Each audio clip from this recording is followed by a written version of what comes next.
पूर्वक साष्टांग नमन होता घेती आशीर्वचन मग समस्ता प्रसाद देऊन तिलक रेखून ते जात तेथून पुढे गजानन शनिदेव उमारमण मारुतीराय अंजनी नंदन यांचे पूजन करीत ते ऐसे सर्व ग्रामदेवा नित्य पूजित जोशी बुवा म्हणून साग्र पूजा त्या शवा प्रेम भावा आणली मामा आधीच निष्ठावंत तयावरी साक्षात हा दृष्टांत आले काकड आरती हातात केला प्रणिपात साष्टांग मुखावरील वस्त्र काढून करून सप्रेम निरीक्षण करचरण क्षाळन शुद्धाचमन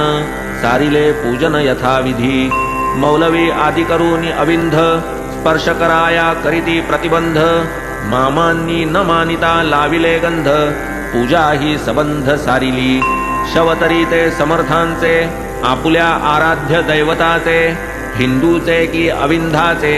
नाही मामांचे स्वप्नीही पूज्य शरीर असता सजीव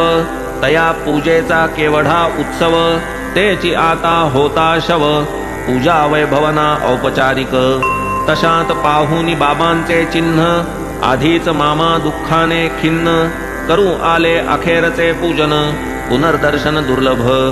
भरले अश्रूंही लोचन करवेना त्या स्थितीचे आलोचन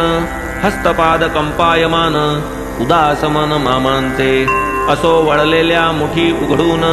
विडा दक्षिणा त्यात ठेवून शवते पूर्ववत झाकून मामा निघून मग गेले पुढे